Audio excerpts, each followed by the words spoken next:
kuri Salomo none mwibaza ko umunsi umwe ubutunzi bwakorotse burava mu ijuru bwitereka ngaha cyaratora. Cyo nico kibazo cyatumye soma yo Bibiliya deux fois kandi naho nyene narose ngira la moitié sinzi nimba na la moitié irimo pe ngira ni nkirobo y'inyishu abemera iyobokamana abakristo murambabarira bino bintu en fait na Korani nawe naragiye kwirondera shaka kumenyamo nabo ko basigura Salomo hose nasanze Salomo no kuri bese ngaba musigura kumwe yaba Korani yaba Bibiliya nta kindi gitabo kijanye n'iyobokamana asomye sinzi aba Buddhiste ko bamwemera cyangwa n'abatamwemera sinzi ya kishatriya ko bamwemera cyangwa batamwemera cyangwa haba imyizire myinshi n'ibitabo by'amayobokamana byinshi so ariko hose bamugaragaza nk'umuntu yatunze cyane nk'umuntu yaciye ubwenge cyane ntibagaragaza aho ubutunzi bwiwe bwavuye Salomo rero amatungo yiwe murumva ko mukano henshi ariko rero ku muhungu wiwe rero ari we yahavuye subira ya Salomo ho byarujyose donc kwizera none ko nawe atabwenge yaguhaye cyangwa yarabuguhaye kuko ubwo uvize buragutunze ubwo nimba bugutunze ushaka gukora nibirenze ivyo itungo rya Salomo ryabonetse mu gihe kitari gito hakoreshejwe iyo mikenyuro yose wumvise. Urashaka kuja kwiga mu mahanga gutembera gukorera cyane kwivuza yene nkurangire ntuzimire cyane guzimbwe tumbera ni band travel agents kuko amatike yabo azimbutse kandi nyaruka kuboneka uramaze kumva bindege yasize canke bakagenda bafise stress aha rero niba gufasha gusa ahubwo barabigukurikiranira maze ukagenda utekaniwe ni band travel agents duhamagare kuri guteranya amajana 257 66 66 23 the best tribe ever ni washika uzombwira.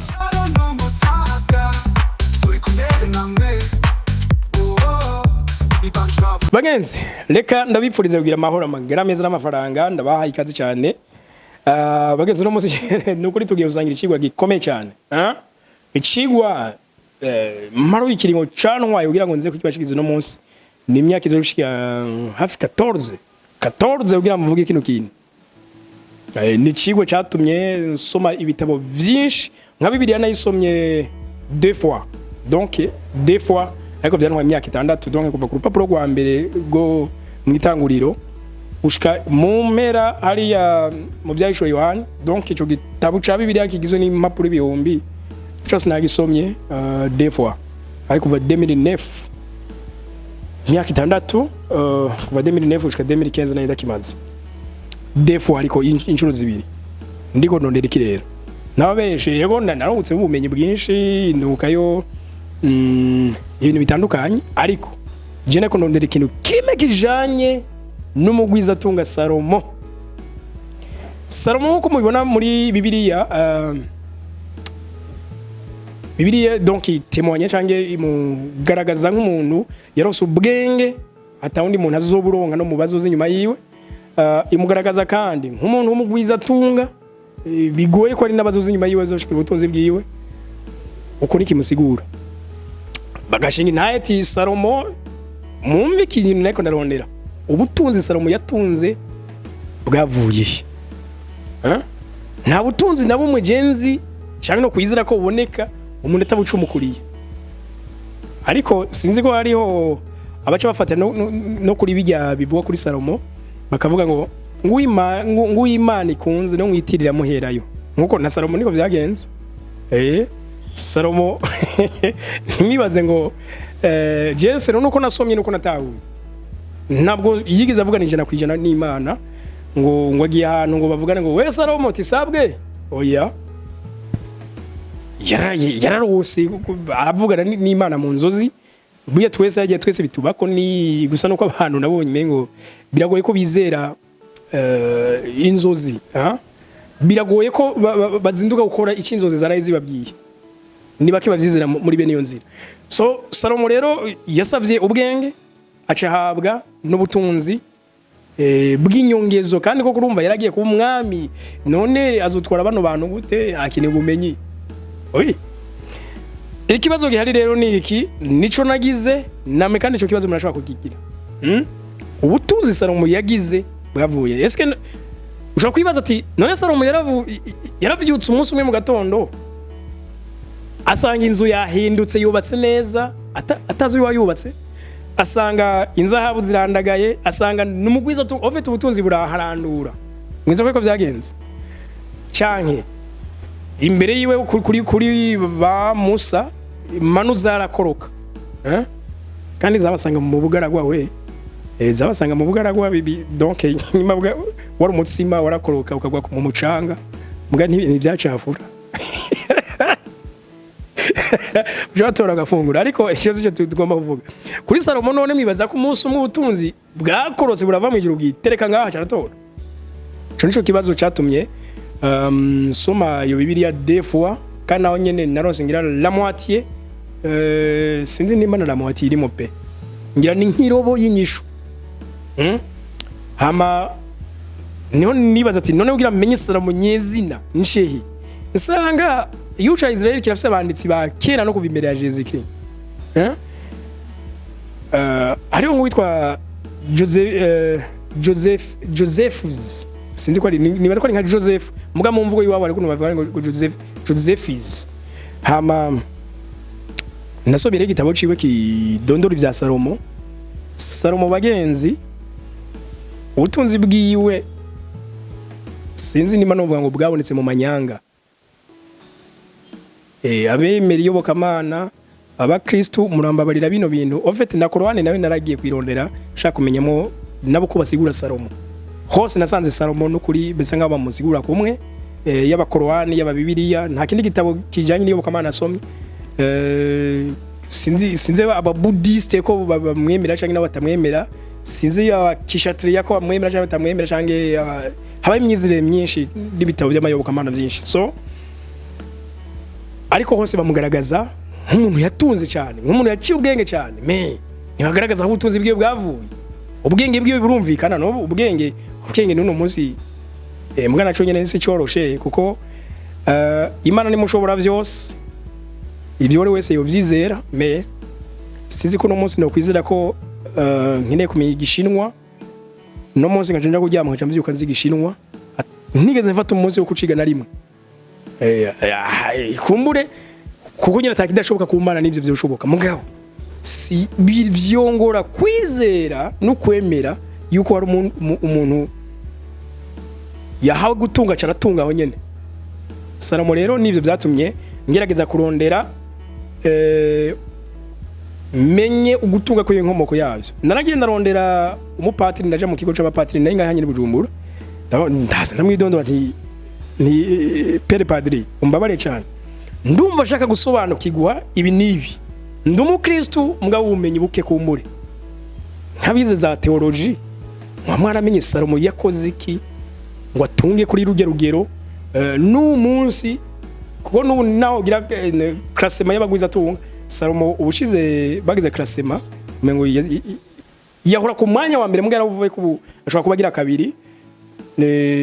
donc aracari imbere kankama Samusa gatoya kubera ko uno munsi Elon Musk ni wari wa mbere donc niko navuga abo bakera nabuno munsi ushize ibintu byose la valeur y'uno munsi Salomo araza ku mwanya wa kabiri kankama Samusa donc yari mu ampere wa Mali nawe araza ku mwanya ugira gatatu nawe nyene yabaye itangaza ku rugero bigoye kumva mugabo kubera ko yari umunyafrika nyene biragoye ko bamushira mu bitabo byo ba internationale ngo byigishwe urunganwe rutandukanye biragoye padiri rero afite ibyo yasiguriye ku gutunga kwa Salomo mu nyuma ndaje kurondera mu pastor kandi nawe nyene yasha nzi ko afite ubumenyi bwinshi nawe nyene afite ibyo yasiguriye kubijanye no gutunga kwa Salomo ariko numva sinyuzwe niho rero nagwa kuri ico gitabo ca Josephus umuyahudi wa kera hariho nundi mwanditsi uno munsi bamita umuyahudi nawe nyene bamita Ndegasha izina ndagiye bagene n'ijyanza mu ndaza kuri babwira hama ndarondera nyene ubuzima bwa Salomo ndabuturujana kwijana Salomo rero bagenzi ivyo yakoze nuno munsi wo bikora NTAKABUZA nawe yotera imbere icambere nuko kiya gihe abashinwa bari mamazi nabo gutera imbere bujya muri business abashinwa n'abantu bateye imbere kuva kera cyane gose kera kuko nko ku myaka 5,000 avant Jésus-Christ bari barubatse igitarugwa c'ibirometero 5 gica mu kirere nko govata ugafata nka Bujumbura rirare ijya misozi iri hejuru ya Bujumbura ukayitwara peut-être ugahuza n'imisozi iri hakujya muri Kongo hejuru ya Tanganyika ucishije ikiraro hejuru ya Bujumbura donc urumva ivyo abashinwa bakaba barabikoze ku myaka 5000 avaje zikri abashinwa batembere kuva kera ugiye nawe nyine kurondera amateka y'abashinwa urumigwa. Salomo rero agishika ku butegetsi ngiki kintu yakoze catumye mu mugwiza tunga. Icambere yubatse gisirikare gikomeye. Yeshize yitegeko yuko zina mujene wese amaze kugira ubwanwa yuko bari abantu bamira ubwanwa kare amaze kudonke kumara ubwanwa abwizwa gucaja mu gisoda. Iyo ni itegeko shinzwe n'umwami, no kuvuga ni itegeko ry'igihugu. Ntuvuga ngo ivy'igisoda sindabikunda, ntuvuga ngo ivy'igisoda sindabishoboye, ubwirizwa kujayo. Hama yarubatse gisirikare umva cace kibi gikwanza igihugu cambere gifise abasirikare benshi, none zina gitsina gabo wese abwizwa kuja ku musoda. None umva ko icambere cy'abari wa muntu bagira abasoda benshi gusumba abandi. Hama acafata ibihugu bibanyi rero urishikana uyamanike donc ndakwamure kuba umwami ubu mu guverinera ntwariraho canke nze ndagutere tugwane ndakwica, kuko yarafise abasirikare benshi. Ibihugu bibanyi ivyanka kuyamanika yarabitera kandi yarayiteze ko binesha, yarafise abasirikare benshi. Wibuke noneho akandi kantu yarafise knowledge, yarafise ubumenyi bwinshi gupanga igisirikare ati okay hatuhagenda gutya twatakira dukwepera, ubumenyi yarafise bwinshi ya bigatuma intambara nyinshi zitsinda. Hami benshi baragize ubwoba barayamanika kandi ikindi bari bamaze kuza barabihanahana yuko ari incabwenge gose, bahitamwo bamwe kwishikana tarana batera. Donc ico gihe baregeranya amakori, sinzi ikintu ku ntwaro z'icami burya nasanze biri kwisi hose hagiye habaho ivyitwa amakori. Nonga mu Burundi bikuyeho na Jean Baptiste bagaze za 86 gutyo. Sino amakori yama nkonga mu Burundi sinzi cagiye mwahora mumva abantu ngo bagiye Manamba, bagiye mu Buganda, bagiye Manamba ugiriki kurondera ikori niyo ryabajanye hanini, kuko wasabwa amahera kandi nawe kurinjiza. Salomo rero umva icambere yafashe ubutunzi bw'ibindi bihugu abugira kuyiwe. Sinzi byonye nyimba tuvyita ko byari biciye mu muco canke bitari biciyemo, nawe urafise kuvyumva. Ica kabiri yafashe business zose zakogwa n'abashinwa arazibambura. Wibuka abasomvye igisirikare nico cambere afata bajya bari mu kigobe c'abara n'abazi za Arabia Saudite, za Qatar, zande hajya hose arabaha ku burenganzira abari bakoresha inyanja y'Abahindi, Ocean Indien, yongera akoresha Mediterane na Mer Rouge. Umwami bivuga ko yamunaniye n'utwara akajya gahugu yakita Liban, yes, Liban karafise izina ryako rya kera mugabo ubu ni Liban. Umwami we baciye banakorana, donc umva ko ubunyemwe ubugabo ntiriwe kugwanya bwo cyangwa ati abo rero we dukorane ubucuruzi muri ako karere kawe. Okay, Salomo rero arakora ivyo vyose, donc izo business zakaya karere akazikora wenyene. None ivyo ninde muntu nuno musa yobikora ntatunge ninde kweri? Ninde nkubo guha iyi nyanja yose ati i business zose zizoja ngani gwawe, none ureka gutunga koma. Oya nubu bagwaye ngatanganyika iri hagati ibihugu bikeya, uwo nubundi uwo budasanzwe. Ikindi gikomeye cyagose no ko yanunuje ngira nk'abanyagihugu biwe. Abanyagihugu biwe donc bajya bayahudi nabo yaciye bashira ko umusoro munini, donc ikori rinini cyane. Kori rinini arigira x2 ni x3 yayo umunyagihugu yateza gutanga ikori ku ngoma yase kuri Dawidi. Aho Dawidi ni yaragihari kandi Salomo yagize rero n'umukoshi bijya gishika ku ngoma imyaka 4 gusa. Israeli yacicika mu bice bibiri, habaho amajepfo n'amajaruguru. Abamajaruguru rero burya ntibara abayahudi, oya abara abayahudi bari mu gace kepfo ariko karimo n'umugwa mukuru Yerusalemu, donc Yerusalemu kuba ivuga gutyo. Donc abari mu bice vya ruguru bwarabundi bwoko rega bagenzi habaye amoko abayahudi, donc abanyazireli bari amoko 12 mugabo no munsi iyo ariko aravuga no munsi avugwa ubwoko bumwe bwa Yuda, donc abayahudi les juifs naho bavuga mugabo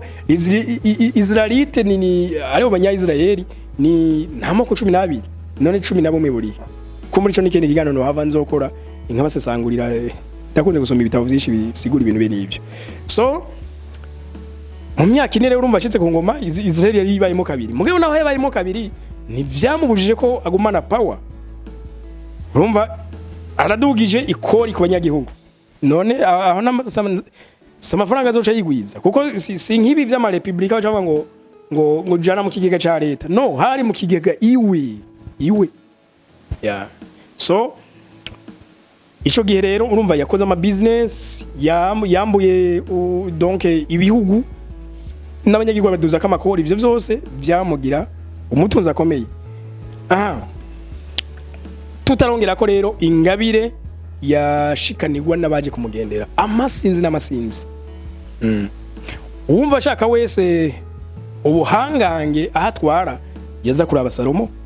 kuko umva nivyo yaragera mu gabaci ubwenge cyane ku buryo akubwiye ati wo mwigane ati umva je igihugu canje kimeze gutya mugana shawe nifuza kugiteza imbere none no gigenza gute deke bamubwiye uko hameze acha kubwiye ati kintu giri kunuko tayari rero inkuru zirahana hanwa we yarabikubwiye ugaca ugenda ukabikora barabihana nawe ugazuzanga n'abandi batari bwajeyo baca begeranya ibintu byinshi bakamugemurira kugira bumve ijambo risohoka mu kanwa kiwe gusa urazi ko ari no wavuye ngayi waca muri Ethiopia Madame Sheba kana kanamuvyara ko no munsi muri Ethiopia hariho uruvyaro rukomoka hariya kwa Dawidi donc gwavuye kuri Salomo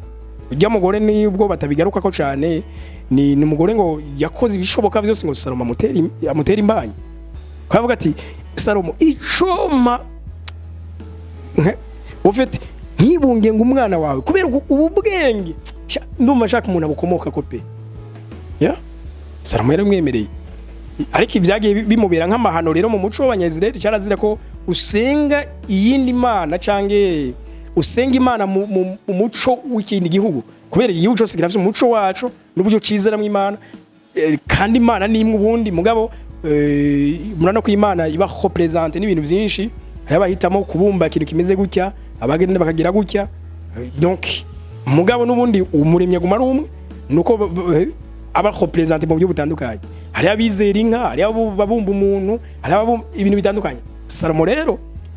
kubera ko yagiye arongora abagore bava mu bihugu byinshi iyo mico yose n'ubundi yahuriye kuri we mugasanga yiganya abandi yiganya ariko ku mana y'abanyazireli ibyo rero yaravyanka ashaka yuko donc kuguma mu muco w'abanyazireli nyene donc basenga imana itiriwe iragira igishushanyo donc gutyo ni naco gituma mabonye no mu mabwirizwa imana yahaye Musa naho yavuze ngo ntukibazire igishushanyo ngo kigeranye n'imana n'ibindi byinshi so Salomo rero amatungo yiwe murumva ko mukano henshi ariko rero ku muhungu wiwe rero ari we yahavuye subira Salomo ho byarujyose donc bamwita Rehobowamu ni Rehobowamu ndakeka wewe aje gushika ku ngoma ashe kwigira batama hatanguye abanyagihugu baraza ati urabona rero nyakubahwa mwami papa wawe Salomo kuva aho kuri Dawidi famille yanyu yaradutsikamiye yaradukandamije ati turakwinginze uzofate ugabanye ajya makori papa wawe twakisha donc yatwakisha monoze twariya nk'amakori ku mwaka turagusavye aya makuru yagabanye Rehobowamu acaja guhanuza abashinga nta yabatama binararibonye kuko bajya umwami kuva na kera giko n'abagabo singaye wacu guzari hose umwami yamafise abatama bamuhanura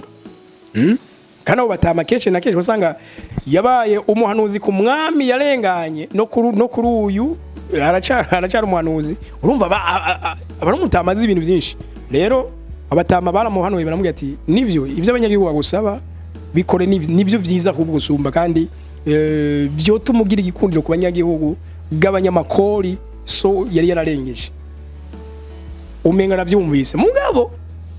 hajya abashika ku butegetsi bakiri bato rero nabo bagira ibyago abafise urunganwe rutoya bangana nawe kandi badafise experience n'iki na kimwe arabirenga kacije no guhanuza abandi basore bakuranye uwo mwami. Abasore bo barashobora mugumura ahubwo fata lijya call so yatangisha urigira inshuro nyinshi nuko yaciye arigira inshuro nyinshi ariko byavuye birangira ahubwo abanyagihugu babagumukanye none barengiwe nuko Salomo rero kano kanya urashoye kumenya ahantu yakuye ubutunzi ntabwo ari ubwizanye no ntabwo ari ubutunzi bwizanye n'ubutunzi yarondeye kandi mu gihe kirekire nuze kuyibaza ngo ibintu byabaye nk'umwaka umwe oya da reka nta muntu atunga mu kanya gatoya nahagira amanyanga biragoye yuko aca resisa mu kanya gatoya biragoye gose nuko rero itungo rya Salomo ryabonetse mu gihe kitari gito hakoreshejwe iyo mikenyuro yose wumvise kuja kuboha gukandamiza barya kuja kubaka business kuja gutera ibihugu kabinesha ati ubutunzi bwanyu mucamuza murabumpa kuja kuduza mu makori kwakira izo ngabire z'abantu ivyo rero byabaye umwanya muremure y'imyaka itari mike mwarabize kandi ko yasize akoze n'ikintu ciza yishize yubatse ingoro yubatse ko muri kiringo kitari gito imyaka kama ni 40 hani 40 mugabo yubatse ingoro yubakisha amabuye bana sinzi ico gihe ko haba amasima mugabo hariho uburyo abantu bakera bagerekeranya amabuye ugasanga amabuye ntahenuka sinzi ukuntu bagerekeranya kwa none umunsi yari abantu muramuna bagira amakrotire ugasanga bagerekeranije amabuye n'ukuri ntuyahenura kandi aranamba gusumba bubakisha ivy'amasima n'imicanga kumbura voilà nivyo mugenzi we nawe wahora wibaza ko byagenze gute jewe amakenga nagize niyo ntumye nje kurondera ivyo byose mugabo after yuko bimenya urumva uco wizere yuko Imana mu kuguha twizere none ko nawe atabwenge yaguhaye cyangwa yarabuguhaye kuko ubwo uvize buragutunze ubwo nimba bugutunze ushaka gukora nibirenze ivyo kuko aba bose rero badusumbye amaterambere nta kindi bakoresha ni brain n'ubwonko no kwicara akibaza nkora iki sinzi undi yambwiye ngo ati wigerega terega gutunga ati sometimes ni ati ubutunzi ntibuca mu muco koko urafite ko vyiyumvira nandi ndavye ko ndavyiyumvira ati nta butunzi buca mu muco ngo hama umuntu ngo agere kure abafite ngo abaho gukandamiza abandi abaho kugunga abandi wowe ugaca utunga ibyo tunze abantu benshi cyane hariho abavyiyumvira gutyo ariko niyoze ko nta numwe adashaka gutera imbere iyo wakoze ugasumbya abandi birangira n'ubundi usanze abagukikuje bose bazi wawe makazi ndabuza by'utwonja ngize n'ibintu ngibe nibyo rero bagenzi 2026 ni umwaka turimo kandi turaca mu ntango zawo enda dukora ibishoboka byose twitera iteka twizamure wizamure nizamure nkore ukore ya nuko ndabakunda cyane nize ko mwagize subscribe urabe neza ko wagafinyeko akari ngamunsi subscribe cyangwa sabone maze do mujyango munini bagenzi 2026 ngiye kubasangiza ibiganiro byinshi bitandukanye kuri iyi chaîne nyene ya Homme du Changement nzobacisha ibiganiro byinshi ubumenyi bwinshi manarose kugira ngo dusangizanye tuduzanye nuko ndabakunda cyane naho utaha bye bye salute